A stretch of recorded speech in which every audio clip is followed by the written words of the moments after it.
అద్వానీకి Bharat Ratna award ఇవ్వడం చాలా గొప్ప విషయమని కేంద్ర ప్రభుత్వానికి కృతజ్ఞతలు చెప్తూ ఎల్కే అద్వానీకి మాజీ ఎమ్మెల్సీ ద్వారపురెడ్డి జగదీష్ శుభాకాంక్షలు తెలిపారు. భారతదేశం మొత్తం గర్వించదగ్గ రోజు. భారతీయ జనతా పార్టీ వ్యవస్థాపక సభ్యుడు, మాజీ ఉప ప్రధానమంత్రి గౌరవనీయులు శ్రీ లాల్ కిషన్ అద్వానీ గారికి కేంద్ర ప్రభుత్వం భారతరత్న ప్రకటించడం అనేది భారతదేశంలో ఉన్న 145 కోట్ల మంది ప్రజలు కూడా ఇవాళ హర్షం వ్యక్తపరుస్తూ ఉన్నారు. అలాగే ఈరోజు మొన్న బీహార్ కర్పూరి ఠాకూర్కి కూడా ఇవ్వటం, ఒక బ్యాక్వర్డ్ క్లాస్ నాయకుడికి కూడా ఆ విధంగా ఇవ్వటం కూడా సంతోషకరం.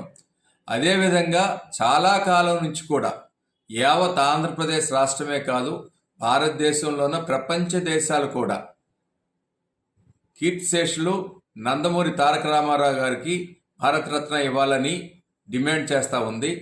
ఆయన ఒక సామాజిక మార్పుకి, సామాజిక న్యాయానికి ఆయన ఆద్యుడు. ఆయన ముఖ్యమంత్రి అయిన తర్వాత ముఖ్యంగా బలహీన బడుగు వర్గాల సంక్షేమానికి, అభివృద్ధికి చేసిన కార్యక్రమాలు ఎన్నో ఉన్నాయి. ఎప్పటికీ కూడా భారతదేశంలోనే కొన్ని కార్యక్రమాలు ఇవాళ ఆయన చేసిన ఫాలో అవుతా ఉన్నారు. అంచేత ఇది కూడా ప్రజలందరి ఆకాంక్ష.